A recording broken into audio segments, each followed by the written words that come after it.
Welcome back. ఓ assistant choreographer తనపై తీవ్ర ఆరోపణలు చేస్తున్న జానీ మాస్టర్ ఎందుకు స్పందించడం లేదు?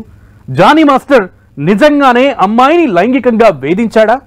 తప్పు చేయకపోతే తనపై ఆరోపణలను జానీ ఎందుకు ఖండించడం లేదు? తప్పు చేశాడు కాబట్టే జానీ పారిపోయాడా?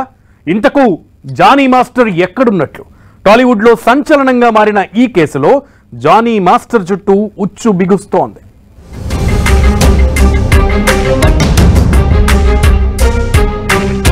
అత్యాచారం, లైంగిక వేధింపుల కేసులో కొరియోగ్రాఫర్ జానీ మాస్టర్ చుట్టూ ఉచ్చు బిగుస్తోంది. నార్సింగి పోలీసులు కేసు విచారణను వేగవంతం చేశారు.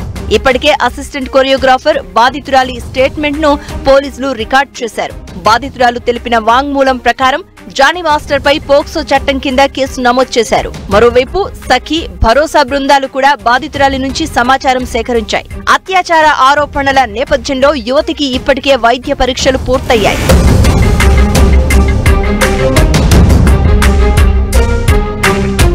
అత్యాచారం ఆరోపణలు ఎదుర్కొంటున్న జానీ మాస్టర్ పరారీలో ఉన్నట్లు తెలుస్తోంది. ఆయన ఇంటి వద్ద లేకపోవడంతో పాటు ఫోన్లో కూడా అందుబాటులోకి రాలేదు. దీంతో జానీ మాస్టర్ కోసం నార్సింగి పోలీసులు గాలింపు చేపట్టారు. జానీ మాస్టర్ లద్దాఖ్ లో ఉన్నారన్న సమాచారంతో 4 టీంలు ఆయన కోసం బయలుదేరాయని సమాచారం. ముందు జానీ మాస్టర్ నెల్లూరులో ఉన్నట్లు ప్రచారం జరిగింది. అయితే అక్కడ లేరని స్థానిక పోలీసుల నుంచి సమాచారం వచ్చినట్లు తెలుస్తోంది. ఇప్పటికే జానీ మాస్టర్ పేరుపై పోలీసులు నోటీసులు కూడా జారీ చేసినట్లు తెలిసింది. విచారణకు రావాలని, వీలైనంత త్వరగా తమ ముందు హాజరు కావాలని నోటీసుల్లో పోలీసులు ఆదేశించారు. 2-3 రోజుల్లో జానీ మాస్టర్ ను అరెస్ట్ చేసే అవకాశం ఉంది.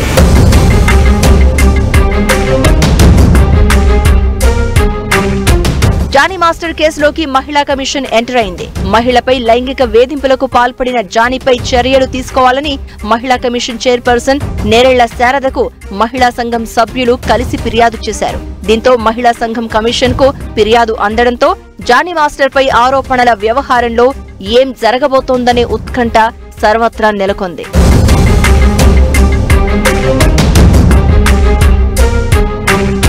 జానీ మాస్టర్ తనపై లైంగిక వేధింపులకు పాల్పడ్డాడు అంటూ మహిళా కొరియోగ్రాఫర్ ఇటీవల పోలీసులకు ఫిర్యాదు చేసింది. 2017లో జానీ మాస్టర్ పరిచయమయ్యాడని బాధితురాలు తెలిపింది. 2019లో అతని బృందంలో అసిస్టెంట్ కొరియోగ్రాఫర్ గా చేరానని చెప్పింది.